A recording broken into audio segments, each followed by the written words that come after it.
आदिवासी party no कार्यालय उद्घाटन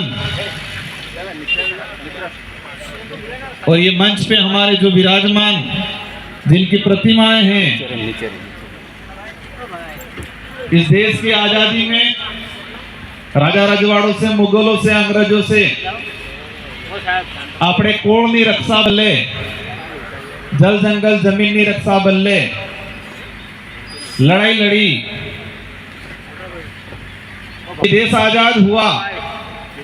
लेकिन आजाद देश के अंदर भी ये जो महापुरुष हैं, इन महापुरुषों के सपने आज भी अधूरे हैं।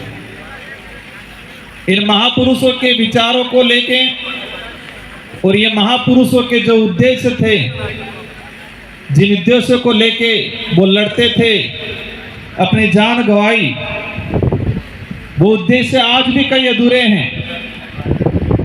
तो भारत आदिवासी पार्टी हमारे इन महापुरुषों के विचारों पे चलने वाली और हमारे महापुरुषों के अधूरे सपने को पूरा करने के लिए भारत आदिवासी पार्टी गुजरात के अंदर आने वाले चुनाव में आप सबकी बदौलत यहाँ पर झंडा गड़ने का काम करेगी। आज सबकी निगाहें गुजरात पे है, पूरे देश की। 2014 में गुजरात से कुछ नेता निकले जो आज देश के बड़ा प्रधान कहें मोदी जी, तो एक नारा दिया था कि मैं गुजरात मॉडल लागू करूंगा पूरा देश में।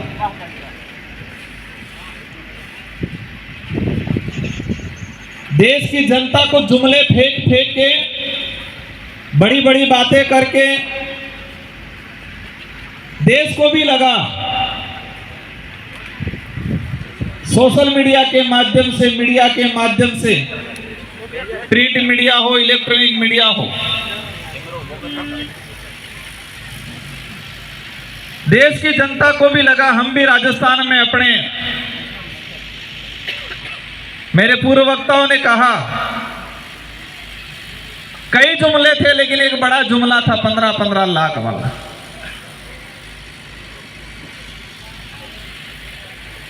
आज पूरे देश के अंदर देश की जनता और विशेषकर आदिवासी समुदाय, दलित, पिछड़ा, शोषित, जो गरीब वर्ग है, आज अपने कई परिवार ऐसे हैं जो 2 वक्त की रोटी के लिए तरसते हैं और कहते हैं कि दुनिया में डंका बजेगा। भारत देश के नागरिक हैं हम, हमें गर्व है हमारे देश पे, क्योंकि इस देश को आजाद कराने में हमारे पुरखों ने जान पसीना, खून पसीना बहाया, अपनी जान गंवाई।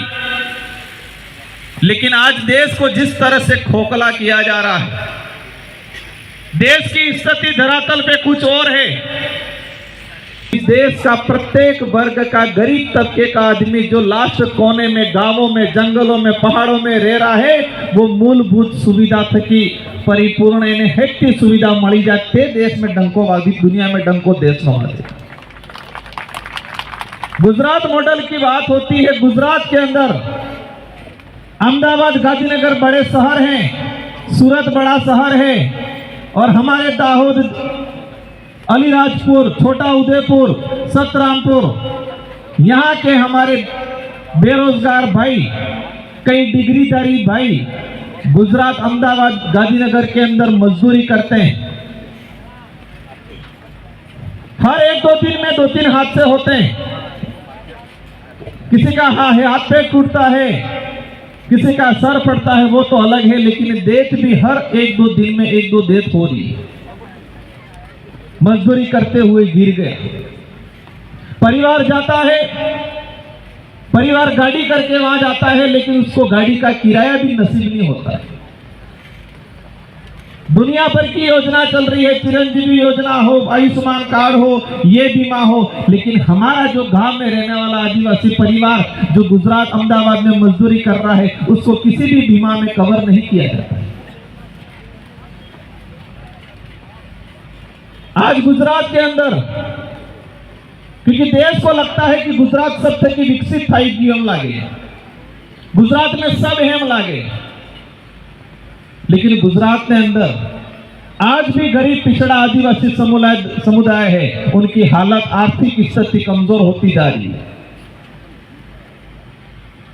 भारत आदिवासी पार्टी सिर्फ राजनीतिक उद्देश्य पूरा करने के लिए नहीं आई है। इस पार्टी की जो विचारधारा है, उस विचारधारा का मूल मंत्र यही है कि गरीब तबके का आदमी, आदिवासी समुदाय, दलित, पिछड़ा, जो इस देश की आजादी कराने में इनके पुरखों ने जान गंवा दी थी, वो आज भी दर दर की ठोकरें खा रहा है। इनकी समस्याओं का समाधान करना, ये देश संविधान से चलता है, मोदी जी की कलम से नहीं। मोदी जी भी कलम चलाएंगे तो संविधान के आधार पे चलाएंगे। मोदी जी भी कलम चलाएंगे तो किस पे चलाएंगे? संविधान के आधार पे। संविधान से बड़ा कोई नहीं। लेकिन कुछ लोग संविधान को बदलने के लिए निकले। इस देश की जनता ने जवाब दिया लोकतांत्रिक तरीके से, और लोकतंत्र का तमाचा जब पड़ता है तो गूंज, अंदरूनी ऐसी गूंज बुझती है कि एहसास होता है, पता नहीं चलता है। इस बार लोकसभा चुनाव में डूंगरपुर बांसवाड़ा की जनता ने भी जोरदार तमाचा मारा था। बड़ी राजनीतिक पार्टी है। संसदीय क्षेत्र बांसवाड़ा डूंगरपुर की जनता ने मुझे जिताया। भारत आदिवासी पार्टी के बैनर तले इतना छल कपट करते हैं कि मार नाम थे कि बे राजकुमार कुबा की दर, सेम नाम के दो राजकुमार, सेम सिंबल दिलवाया। 1,20,000 वोट फर्जी राजकुमार ले गए। किसने खड़ा किया? भाजपा वालों ने। भाजपा के बड़े बड़े नेता कहते हैं स्वच्छ छवि की राजनीति करने वाले, सत्य के मार्ग पे चलने वाले, धर्म के मार्ग पे चलने वाले ही कहते हैं। धर्म छल कपट नहीं सिखाता है, धर्म शोषण अत्याचार नहीं सिखाता है, दया करुणा भाव सिखाता है, सत्य के मार्ग पे चलने का सिखाता है। लेकिन भाजपा के नेता ऐसी नीति खेलते हैं जो धर्म और उनकी बातों से मेल नहीं खाती।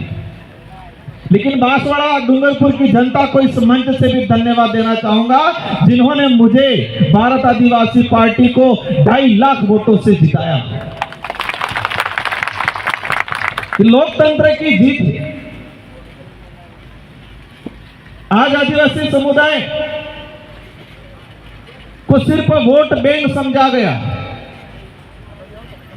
और वोट भी हमारे लोग किस आधार पे देते थे? आज से कि 20 साल पहले वो कहता प्रचार केम था तो माइक थे कि था तो कहता कोने के तो फूला माते आवजन, कोने के तो हाथ माते आवजन। और हमारी भोली भाली जनता जाके वोट देती, कोई फूला पे दे देता, कोई हाथ पे दे देता। प्रचार क्या होता? फूला माते न हाथ माते। लेकिन आत्माड़ा आदमी कौन है ये नहीं बताता। आज से 10 साल पहले हमारे भोले वाली जनता को सिर्फ चिन्ह दिखाया जाता था, आदमी नहीं दिखाया जाता था। और आदि क्या 10% जनता को आदमी का चेहरा या आदमी का नाम पता रहता था, सिंबल ने आधार पर। धीरे धीरे आदमी के बारे में पता चला, आदमी का नाम पता चला, आदमी के बारे में नहीं पता चला। आज भी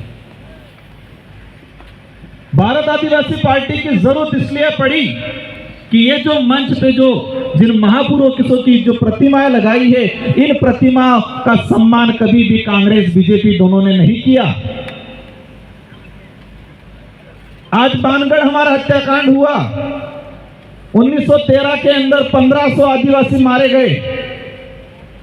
इन 1500 आदिवासियों में क्या दाहोद, सतरामपुर, जालोद, अलीराजपुर के आदिवासी नहीं थे क्या?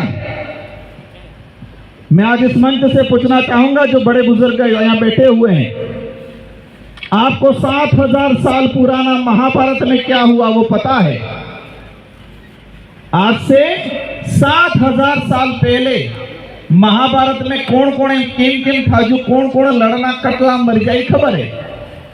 क्या रो टायर नकली की कृष्ण भगवान क्या की आंगली गली टायर हिट जी खबर है? लेकिन मानगढ़ 1913 के अंदर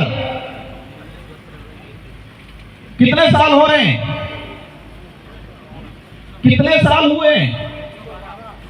112। हमें हमारे समुदाय का 150 साल पुराना इतिहास किताबों में नहीं पढ़ाया जाता है, लेकिन 7000 साल पुरानी बातें हमारे लोगों को समझाई जाती है। क्या गुजरात के पाठ्यक्रम के अंदर मानगढ़ का इतिहास का वर्णन दिया हुआ है? इस पांडाल में बैठे हुए जो लोग हैं, आप सबके परिवार से कोई न कोई बच्चा या प्रत्येक बच्चा स्कूल में पढ़ने जाता होगा, आपने भी पढ़ाई की होगी। क्या गुजरात के अंदर जो पाठ्यक्रम है, जो पाठ्यक्रम को स्कूल में पढ़ाया जा रहा है, क्या इस पाठ्यक्रम में मानगढ़ का पूरी जीवनी बताई रही है? मानगढ़ के अंदर दाहोद के अलीराजपुर के इस इलाके के कितने आदिवासी शहीद हुए, इनका पाठ्यक्रम कहीं पढ़ाया? क्यों नहीं पढ़ा रहे? आप 7000 साल पुराना काल्पनिक चीजें हमको थोप रहे हो, लेकिन हमारे 150 साल पुराना इतिहास जो वास्तविक है, जिन्होंने जान गंवाई है, वो बातें नहीं पढ़ा रही किताब में। ये क्यों नहीं पढ़ाया जा रहा है? वो इसलिए नहीं पढ़ाया जा रहा है कि ये समुदाय सिर्फ तालियां बजाए और वोट दे, अधिकार के लिए नहीं लड़े, इसलिए नहीं पढ़ाया जा रहा है। 5वीं अनुसूची की बात आती है, पैसा एक्ट की बात आती है। गुजरात में पैसा एक्ट, पैसा कानून बनाए 5वीं अनुसूची के अनुरूप ही। हालांकि 5वीं अनुसूची का सारा जो परिभाषा उस अनुरूप नहीं बनाए, लेकिन कुछ % बनाए। क्या गुजरात में 5वीं अनुसूची की बात हुई? शेड्यूल 5 ये कहता है कि जिस जमीन पे आदिवासी समुदाय शेड्यूल 5 इलाका जो 1 इंच भी जमीन सरकार भी नहीं ले सकती है, कोई व्यक्ति तो ठीक है, सरकार को भी लेना है तो उनकी सहमति लेनी पड़ेगी। लेकिन आज ये कॉरिडोर निकल रहा है, ये आपका स्टैच्यू बना, आपका ये एयरपोर्ट बन रहा है। हम भी चाहते हैं विकास होना चाहिए, लेकिन जो आदिवासी आजादी से पहले जिस जमीन पे बैठा है, उसको आप क्या कह रहे हो? आज अतिक्रमण करके बैठा है, उसको मुआवजा नहीं दे रहे हैं। और मुआवजा अगर दे भी रहे हैं, जो खातेदारी है, क्या दे रहे हैं? DLC rate. और डीएलसी रेट ग्रामीण इलाके में कितनी है? किसी भाई की 2 बीघा जमीन अगर जा रही है, हाईवे के पास में मुआवजा मिल रहा है 4 लाख 5 लाख। क्या 4-5 लाख में दूसरी जगह 2 बीघा जमीन मिल रही है? भारत आदिवासी पार्टी की डिमांड है कि देश के अंदर किसी भी कोने में किसी भी प्रोजेक्ट के तहत अगर आदिवासी जमीन को अवाप्ति करते हो तो सबसे पहले तुमसे सहमति ली जाए और इसके बाद जमीन के बदले जमीन दी जाए। ये मांग रखती है भारत आदिवासी पार्टी। आज आरक्षण का मामला है, निजीकरण हो रहा है। आरक्षण की कहानी समझने जाएंगे। आरक्षण किसी पार्टी ने नहीं दिया, आरक्षण हमारे पुरखों के त्याग बलिदान की वजह से मिला है। ये जयपाल सिंह मुंडा, ये बाबा साहब, अगर ये लोग संविधान निर्माण के वक्त नहीं होते तो हमें ये अधिकार नहीं मिलते, और हमारे पुरखे अंग्रेजों से नहीं लड़े होते तो शेड्यूल 5 भी लागू नहीं होता। हो कहीं हमें आइयो आज बातें करते हैं।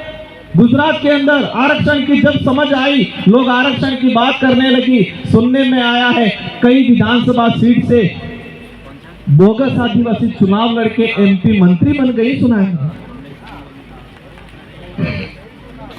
आरक्षण की बात आती है, फर्जी सर्टिफिकेट लगा के नौकरी लग गई, और जो वास्तविक मूल मालिक है उनको आज तक हक नहीं मिल रहा है। आरक्षण को अपन समझने लग गए और मोदी जी निजीकरण की ओर चलने लग गए। हुआ कि नहीं हुआ? अभी आपका कई हॉस्पिटल दिया निजीकरण में, कि धरना चल रहा था अपने बियारा के अंदर।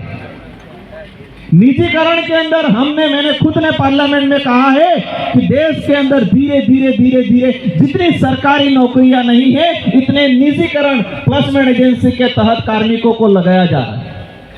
उसके अंदर आरक्षण होना चाहिए। ये बात भारत आदिवासी पार्टी कर रही है। अगर निजीकरण भी कर रहे हो, प्राइवेट कंपनी में के अंदर भी 100 कर्मचारी लग रहे हैं, उसके अंदर भी रिजर्वेशन पॉलिसी बननी चाहिए। ये भारत आदिवासी पार्टी मांग रखती है। क्या ये बात राष्ट्रीय पार्टी वाले बोल रहे हैं? ईद कहीं धर्म की रक्षा कर दिया अपने कहीं स्वर्गम जंगा स्वर्गम पट्टो आलन कहीं धरती माते हैं, ये तो पट्टो नहीं आलता है, स्वर्गन पट्टो आल बिली भाषा समझ में आएंगे पक्को तो अवश्य बिल प्रदेश बनेगा, चिंता करो नहीं। ये कलाकार जो थे, हमारे जो गायकार थे, तीनों भाइयों को मैं धन्यवाद देना चाहूंगा, और हमारी शायद छोटी बहन भी कहीं आई है, उनको भी धन्यवाद देना चाहूंगा। ये जब आप गा रहे थे, मैं तब महसूस कर रहा था, अंग्रेजी शासन काल के दौरान अंग्रेजों को हमारे पुरखों ने गीतों के माध्यम से चेताया, भजनों के माध्यम से, भक्ति के माध्यम से उनको चेताया। अंग्रेजों को समझ में नहीं आया, तो अंग्रेज क्या करने लग गए कि ये लोग नाच रहे हैं, विरोध कर रहे हैं। लेकिन हमारी संस्कृति है, आणि संस्कृति में गीतन माध्यम से कि दमदमावे केवो गीत सड़े और केवो घुमरो माड़ी ने केवो लकई के बाहर पड़े दाड़े माते आदमी हेड़े। तो वही चीज मानगढ़ में भी, क्योंकि किताब में क्या पढ़ाया जा रहा है, मानगढ़ के अंदर गोविंद गुरु महाराज के नेतृत्व में भक्ति आंदोलन हो रहा था। भक्ति आंदोलन हो रहा था तो नरगन काहे जोड़ बजा रहा था कि अंग्रेजों दिक्कत थोड़ी आती थी। वो बिलराज की मांग कर रहे थे, और ये बात अपन सबको मानना पड़ेगा कि गोविंद गुरु महाराज को जब मानगढ़ से गिरफ्तार करके गुजरात में अपने ये कौन सी कोर्ट में पेश किया, अंग्रेजी शासन व्यवस्था में भी कोर्ट चलता था, तो जो सिपाही गोविंद गुरु महाराज को कोर्ट में पेश करने के लिए लेके गए, तो उन सिपाही जज ने पूछा क्या जुल्म किया है उसने। उन सिपाहियों ने कहा ये राज विरोधी काम कर रहा है। तो क्या राज विरोधी काम कर रहा है? तो अलग बिलराज की मांग कर रहा है। ये उस समय जजमेंट में लिखा हुआ है। उस गोविंद गुरु महाराज को जब जज के सामने पेश किया, तो उस समय सिपाही ने कहा है, और जो जजमेंट उस समय जो उस जज ने जो आदेश निकाला था, उनको जेल किया कि ये बिलराज की मांग कर रहा है, इसलिए इसको जेल भेजा जाए, ये लिखा हुआ है। 1500 आदिवासी मर गए। देश आजाद हुआ। आजाद होने के बाद इन बिलों को 3 राज्यों में बांट दिया। गुजरात में बांट दिया, मध्य प्रदेश में बांट दिया, और महाराष्ट्र में बांट दिया, राजस्थान में बांट दिया। 4 राज्यों में बांट दिया। और आज जब बिल प्रदेश की बात करते हैं, ये अपनी मांग नहीं है, राजकुमार अकेले की मांग नहीं है, भारत आदिवासी पार्टी के अकेले की मांग नहीं है, न कांति भाई या न हमारे विधायक अकेले की मांग है। ये तो गोविंद गुरु महाराज का सपना था, ये तो हमारे पुरखों का सपना था। इस सपने को पूरा करना चाह रहे हैं। और जो बिल प्रदेश का विरोध करता है, समझ लो वो आदिवासी कोण का विरोधी है, समझ लो वो गोविंद गुरु महाराज का विरोधी है। मानगढ़ में जाइए, कहीं आदिवासियों को वोट चाहिए तो मानगढ़ कार्यक्रम करो पड़ेगा। कहीं नेता नेता जाए नहीं जाए, मोदी जी जाए, राहुल जी जाए नहीं जाए। तो मानगढ़ का इतिहास को आप पाठ्यक्रम में पढ़ाए। हमारे 5वीं 6वीं में पढ़ने वाला बच्चा गुजरात के अंदर जो जा रहा है, उसको मानगढ़ का पूरा इतिहास पढ़ाओ पहले, सबसे पहले पाठ्यक्रम में। साथियों, समय काफी हो रहा है, हमारे 1-2 वक्ता और भी है, आपको सुनना है।